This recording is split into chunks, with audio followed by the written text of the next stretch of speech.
इस वेबिनार में उपस्थित मनीष सुशील जी, बलदेव जी, निधि जी, आलोक बंसल जी, इसका संचालन कर रहे बालचंद्र जी और हमारे मित्र विशाल शर्मा जी। आपने ऐसा सम्मान दिया उसके लिए बहुत बहुत धन्यवाद।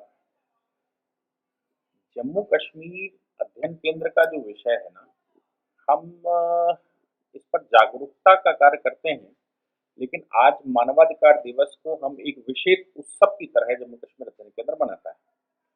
और उसका कारण है कि वायलेशन जितना भी संसार में हो रहा है ह्यूमन राइट्स का, तो सवाल ये है कि उसकी परिभाषाएं क्या क्या है।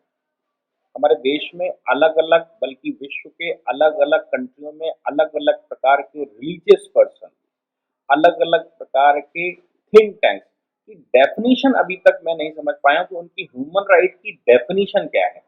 जैसे एक सामान्य सी बात है कि चीन अगर कोई बात करता है, तिब्बत में लोग रहते हैं, तो तिब्बत के लोगों की जो जो बौद्धिस्ट हैं, दलाई लामा और उनका जो परिवार है, उनके लिए परिभाषा क्या है, शिनजांग में परिभाषा क्या है।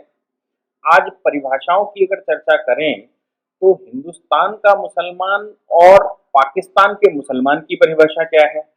इन परिभाषाओं में उलझा हुआ है सारा संसार। माननीय प्रधानमंत्री जी लगातार कहते आ रहे हैं कि आपको सबकी परिभाषाएं डिसाइड करनी पड़ेंगी। उन्होंने यूएनओ में कहा कि सबकी परिभाषाएं डिसाइड करनी पड़ेंगी। आप टेररिज्म को गुड टेररिज्म और बैड टेररिज्म कहते हैं। अब वो टेररिज्म टेररिज्म होता है, बैड और गुड कैसा होता है। आप किसी को रिलीजियस ग्राउंड पर ये कहते हैं कि नहीं साहब ऐसा नहीं वैसा होना चाहिए। हिंदुस्तान में जब इस समय कल या परसों यूएसए ने एक CPC, particular countries concern for particular countries ऐसे करके एक लिस्ट निकाली, उनमें 10 कंट्रियों का नाम लिया, पाकिस्तान का नाम लिया, जहां उन्होंने कहा रिलीजियस वायलेशन सबसे ज्यादा होते हैं। अब लोगों ने ऑब्जेक्शन लगा दिया कि साहब हिंदुस्तान के अंदर तो सबसे ज्यादा रिलीजियस वायलेशन होते हैं, और हिंदुस्तान में सीएए के प्रोटेस्ट के दौरान आप देखिए कि कैसे लोग खड़े हो गए। अब सीएए के दौरान खड़े हो गए, बोले कि रिलीजियस वायलेशन है, और रिलीजियस वायलेशन ये है कि एक कम्युनिटी को बाहर कर रहे हैं। हालांकि कल यूएस ने फिर से उसका एक्सप्लेनेशन दिया और उन्होंने कहा नहीं, आप रिलीजियस वायलेशन करते हैं, हिंदुस्तान में ह्यूमन राइट वायलेशन तो कहा जा सकता है, religious violation, human right violation, और ये सब वायलेशनों की परिभाषा उन्होंने करी। मेरा कहना यह है कि संसार भर अपनी अपनी परिभाषा कर रहा है ह्यूमन राइट की। अब ह्यूमन राइट के ऑनरेबल सुप्रीम कोर्ट ने जो फंडामेंटल राइट की परिभाषा की, उन्होंने कहा कि भैया इसको कहीं लिखा नहीं जा सकता। फंडामेंटल राइट जो आपने लिखे हैं वो फंडामेंटल राइट आप किसी को दे नहीं सकते। ये बेसिकली ह्यूमन राइट है। जन्म से जिस समय व्यक्ति का जन्म होता है वहां से ह्यूमन राइट उसके आ जाते हैं। आप लिखें या ना लिखें, वो किताब का पार्ट हो या ना हो, वो कॉन्स्टिट्यूशन का पार्ट हो या ना हो, वो किसी फोरम में उठाया गया हो या ना उठाया गया हो। तो ह्यूमन राइट वायलेशन किसके, परजिक्यूटेड कौन। तो ये एक एक बड़ा महत्वपूर्ण प्रश्न संसार में इस समय चल रहा है। मुझे लगता है कि इस पर हम सबको, पूरे संसार को इस समय विचार करने की आवश्यकता है कि ह्यूमन राइट की एक परिभाषा गढ़ी जा सके, दी जा सके। हालांकि मैंने जैसे कहा कि सबने अपने अपने हिसाब से गढ़ी हुई है, क्या कोई यूनिवर्सल डेफिनेशन। पाक ऑक्युपाइड जम्मू कश्मीर की जब हम बात करते हैं, कल परसों ही, कुछ दिन पहले ही बाबा जान की रिहाई हुई है गिलगिट बाल्टिस्तान से। उनको बंद करके रखा गया था। गिलगिट बाल्टिस्तान के जो रिसोर्सेज हैं उनके टेंडर इस्लामाबाद में हो रहे हैं, जबकि परिभाषा तो उन्होंने शुरू में ये दी थी जब आर्टिकल 257 उन्होंने 256 257 बनाया था कॉन्स्टिट्यूशन ऑफ पाकिस्तान में, पहले वाले में, तब उन्होंने उसमें ये कहा था कि नहीं साहब, जम्मू कश्मीर अलग है, हम उसके संरक्षक के नाते हैं, और जिस समय वो अपना अलग कंट्री बनाएंगे, अलग सत्ता बनाएंगे, हम उनकी मदद करेंगे। आज वो उसको कब्जा करने पर तुले हुए हैं, और कब्जा करते समय वहां के रिसोर्सेज जो ओरिजिनल इनहेबिटेंट है, उन रिसोर्सेज का जिन पर अधिकार है, उन रिसोर्सेज को उन्हीं को नहीं मिल रहा है जिनका अधिकार है। तो क्या ये ह्यूमन राइट वायलेशन नहीं है। वहां गिलगिट बाल्टिस्तान में आपने सूचियां नहीं बनाई हुई हैं, लोगों को लिस्टेड नहीं कर रखा है, लोगों के अधिकार नहीं दे रखे हैं, लोगों को वहां बेसिक एजुकेशन से लेकर और फाइनल एजुकेशन, इवन वहां के अपने रिसोर्सेज, हमारे देश में हम लगातार कानून बना रहे हैं और ये कह रहे हैं कि भैया जो हमारे पास एसटी है, जंगल उसके हैं, उसको मिलने चाहिए, उसके रिसोर्सेज का इस्तेमाल होना चाहिए। भारत में जिस समय हम कानून बना रहे हैं, उस समय हम इस समय ये कर रहे हैं कि जिस स्टेट का रिसोर्स है उस का मैक्सिमम इस्तेमाल उस रिसोर्स का उस स्टेट के लिए होना चाहिए, उसके डेवलपमेंट के लिए होना चाहिए। तो हम किसके लिए ये सब सब कुछ तो वही है ना, तो जो व्यक्ति है उस व्यक्ति के अधिकार क्या और उस व्यक्ति के बीइंग ए ह्यूमन उसके अधिकार क्या और उसको क्या अधिकार दिए जाने चाहिए। अब दो लड़ाइयां चलती हैं। लड़ाई ये है कि एक right on the basis of religion, एक रिलीजन ये कहता है कि संसार भर में जो कुछ ये कायनात बनी हुई है वो ऊपर वाले ने हमारे भोग के लिए बनाई है, उपयोग के लिए नहीं, हमारे भोग के लिए बनाई है। और हमारे भोग के लिए बनाई है का मतलब हम उसका शोषण करेंगे, शोषण करने के लिए ही ये बनाई गई है। इवन वो रिलीजन महिलाओं तक को ये कहता है कि हम शोषण करने के लिए, यानी कि ये हमारे लिए बनाई है, कायनात ने ये हमको दिया है। अब महिलाओं को और पुरुषों को बराबर का ह्यूमन राइट क्यों नहीं? तो क्या हमारे देश में जब हम ह्यूमन राइट वायलेशन की बात करते हैं, ह्यूमन राइट की बात करते हैं, तो ह्यूमन राइट में क्या हम मेल फीमेल को बराबर रखते हैं? नो डाउट हमने कानून बहुत सारे बनाकर रखे हैं, लेकिन सन 1947 से लेकर, अगर हम सही से कहें तो 1956 कह लीजिए, 1954 कह लीजिए, तब से लेकर 2019 की 5 अगस्त तक जम्मू कश्मीर में रह रहे लोग, उनके ह्यूमन राइट्स की कोई चर्चा करता है क्या? ह्यूमन राइट तो हम बाद में देंगे, पहले तो हम इक्वल राइट ही दे दें, कि हमने इक्वल राइट तक नहीं दे रखे। जो व्यक्ति का जन्म जम्मू कश्मीर में हुआ, जिसको आपने जम्मू कश्मीर में जॉब दिया, जिसको जम्मू कश्मीर में आपने काम पर बुलाया, जिनका जन्म जम्मू कश्मीर में हुआ, वो महिला के नाम से प्रोसिक्यूटेड कर दिया, आपने प्रोसिक्यूट कर दिया उसको। महिला है तो उसके ये अधिकार है, पुरुष है तो उसके ये अधिकार है। आपने जम्मू कश्मीर राज्य के अंदर जो दलित वहां आपने बुलाए पंजाब से, उनको आपने 70 वर्ष तक राइट ही नहीं दिया। आपने जो पाक ऑक्युपाइड जम्मू कश्मीर के लोग हैं या फिर जम्मू कश्मीर जो पाकिस्तान से रिफ्यूजीज आए, उनको आज तक मतलब 5 अगस्त 2019 तक रिफ्यूजी का दर्जा दे रखा है। आज भी आप ऑन डॉक्यूमेंट्स उनको रिफ्यूजी कहते हैं, देश में कहीं और तो रिफ्यूजी नहीं कहा जाता। तो फिर जम्मू कश्मीर में रिफ्यूजी क्यों है? वो क्यों वेस्ट पाक रिफ्यूजी? आप सोच लीजिए कि 50 वर्ष पहले पाकिस्तान टूटकर बांग्लादेश बन गया और आज भी वो रिफ्यूजी जो आज पाकिस्तान है, जिसको वेस्ट पाकिस्तान कहते थे, वो आज भी वेस्ट पाक रिफ्यूजीज कहे जाते हैं। वेस्ट पाक रिफ्यूजी से मतलब वेस्टर्न पाकिस्तान से, जो आज पाकिस्तान है, उस समय ईस्टर्न पाकिस्तान बांग्लादेश हुआ करता था। तो वेस्ट पाक रिफ्यूजीज आप आज भी कहते हैं। उनके ह्यूमन राइट कहां है? बेसिक राइट आप उनको नहीं देते।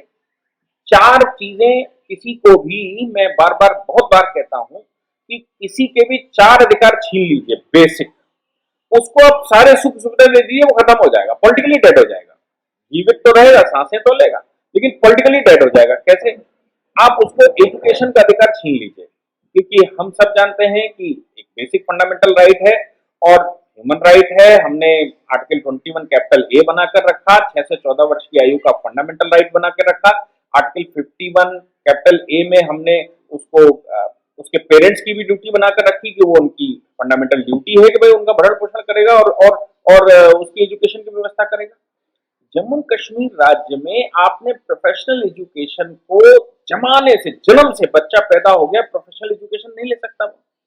देश के किसी भी कोने में, वो दिल्ली में आकर पढ़ सकता है, लेकिन जम्मू कश्मीर के अंदर प्रोफेशनल एजुकेशन नहीं ले सकता। कमाल है सर। दूसरी बात कि वो वहां अपना घर नहीं बना सकता। Right to shelter is a fundamental right. Human right तो बहुत बड़ी बात होगी, right to shelter is a fundamental right हमने बनाकर रखा। तो फंडामेंटल है, उसको शेल्टर का राइट नहीं है, वो वहां पर अपना घर नहीं बना सकता, अपना स्थायी निवास नहीं बना सकता। इसके अलावा तीसरे राइट के रूप में हमने वहां पर कहा कि आप बेसिक चीजें, जो बेसिक लाभ हैं सरकार के, वो लाभ नहीं ले सकते। आप सोच लीजिए कि आज अगर 5 अगस्त 2019 को संशोधन ना हुआ होता, तो ये जो एपिडेमिक के टाइम पर ये जाति, ये जो चल रहा है देश में, इसमें सरकार भोजन सप्लाई कर रही है। फरवरी से उसने सप्लाई करना शुरू किया और अभी भी कंटिन्यू है, जिसमें भोजन, पानी, खाना पीना सब कुछ सरकार दे रही है लोगों को। अब वो अधिकार तो दे रही, अब ये क्या हुआ, ये स्टेट बेनिफिट्स हुए, स्टेट उसकी मदद करेगा। लेकिन साहब, आप जम्मू कश्मीर राज्य में जब स्टेट बेनिफिट ले ही नहीं सकता वो, तो अगर 5 अगस्त 2019 न हुआ होता तो आप समझ लीजिए एक बड़ी आबादी इस समय भोजन तक करने के लिए परेशान होती। क्योंकि स्टेट क्या कह देता, स्टेट तो साफ साफ कह देता कि भैया हमारे यहाँ तो ये है नहीं, इनको तो बेसिक राइट नहीं है, ये तो अभी हमारे पास इनकी पीआरसी नहीं है, यानी कि ये हमारे यहाँ के परमानेंट रेजिडेंट नहीं है, और परमानेंट रेजिडेंट नहीं है तो इनको हम ये लाभ कैसे दे देंगे जो आप बता रहे हो, और ये लाभ तो स्टेट देगा, तो स्टेट तो कह रहा हम दे ही नहीं सकते क्योंकि उसको आर्टिकल 35 कैपिटल ए में ये बेसिकली हमने रोक कर रखा था। हमने उससे ये कहा कि आप स्कॉलरशिप नहीं ले सकते, यानी कि एजुकेशन के लिए आपको अगर कोई लाभ चाहिए तो वो आप लाभ नहीं ले सकते, और आप स्टेट जॉब्स नहीं ले सकते। आप सोच सकते हैं कि इस लेवल पर ह्यूमन राइट की क्या परिभाषा गढ़ी लोगों ने। क्या जब हम कहते हैं और कोर्ट कह रहा है कि भैया ह्यूमन राइट कहीं लिखे पढ़े नहीं जाते, लिख पढ़ के आप केवल रिकॉग्नाइज करते हैं, किसी को आप दे नहीं सकते, वो तो पैदा हुआ होते ही उसके पास अधिकार होते हैं, और जब जिसके पास पैदा होते अधिकार कुछ होते हैं वो अधिकारों से आप कानून बनाकर वंचित कर रहे हैं। और साथ में अब क्या कहा जा रहा है, साथ में ये कहा कि भैया वहां पर तो आर्मी वहां लगी हुई है, फोर्सेस लगी हुई हैं, और फोर्सेस वहां पर कुछ ऐसा कर रही हैं कि वो लोग जो रिलीजन के बेस पर राइट्स का परिभाषा गढ़े हुए हैं उनके खिलाफ कर रही हैं। अब सवाल ये है कि हम अगर इक्वलिटी लाने की प्रयास करते हैं तो ह्यूमन राइट के वायलेशन करने वाले लोग कहलाएंगे, यानी कि आर्मी ह्यूमन राइट का वायलेशन कर रही है। भारत सरकार ये कह रही है कि भाई हम सबको इक्वल प्रोटेक्शन ऑफ राइट्स देंगे, सबको एक समान रखेंगे, सबके लाभ हानि एक प्रकार से होंगे, तो वहां परिभाषा ये गढ़ी गई कि भारत सरकार यहाँ पर ह्यूमन राइट के वायलेशन करवा रही है। क्यों करवा रही है? क्योंकि वो मुट्ठी भर लोग जो खड़े होकर ये कह रहे हैं कि ये नहीं चलेगा, because we have an article 370, because we have an article 35 capital A, ये नहीं चलेगा और ये नहीं हो सकता।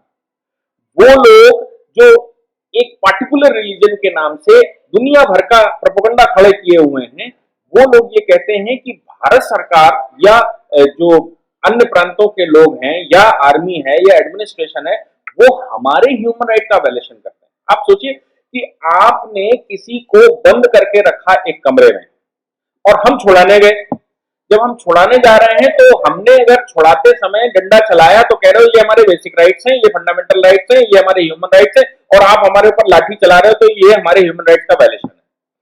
हमारे ह्यूमन राइट का तो वायलेशन है, लेकिन उसका क्या जिसको आपने बंद करके रखा, उसका क्या जिसकी आपने मृत्यु की कल्पना कर ली, उसका क्या जिसके बच्चे पैदा होने के बाद पढ़ लिख कर डॉक्टर इंजीनियर बन जाएंगे, और जब जम्मू कश्मीर वापस जाते हैं तो जम्मू कश्मीर वापस जाने के बाद उनका आलम क्या है? उनका आलम यह है कि साहब you are sweeper and you are eligible for the sweeper work only.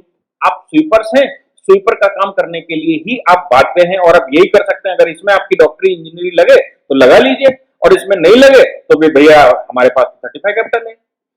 ये परिभाषाएं हमारे देश में गढ़ते चले आ रहे हैं। आप सोच कर देखिए कि संसार के किसी भी कंट्री में कानूनन वैसे भेदभाव होते हैं, लोग लोगों से करते हैं, लोग तो एक दूसरे के साथ क्राइम भी करते हैं, इसलिए क्रिमिनल लॉज होते हैं, लेकिन क्या कानून बनाकर आप किसी के ह्यूमन राइट्स के बेसिक राइट्स छीन सकते हैं? कानून बनाकर जम्मू कश्मीर राज्य में बेसिक राइट्स छीने गए, और 3-3, 4-4 पीढ़ियां हो गई, 4-4 पीढ़ियों को अधिकार नहीं दिया गया। वो सरवाइव कर रहे हैं। कैसे सरवाइव कर रहे हैं? वे केवल सरवाइव कर सकते हैं कीड़े मकोड़ों की तरह, उनके पास राइट्स नहीं है। जो काम करने के लिए सरकारों का गठन होता है, जो काम सरकारों को बेसिकली करना चाहिए था, वो नहीं कर रहे। अब वो दीन के नाम से, मैं अभी पाकिस्तान के एक चैनल को देख रहा था, वो एक इंटरव्यू कर रहा था एक व्यक्ति कुछ पुरुषों से और महिलाओं से 4 विवाह को लेकर, 4 निकाह को लेकर। पुरुष से पूछता है कि 4 निकाह महिलाओं के राइट का वायलेशन नहीं होता क्या? क्योंकि भाई महिलाएं और पुरुष एक से हैं, तो आपको एक शादी करने का अधिकार है, उसको एक शादी करने का अधिकार, तो आपको भी एक ही होना चाहिए, आपको 4 क्यों? तो कहता नहीं, दीन will prevail over all the laws.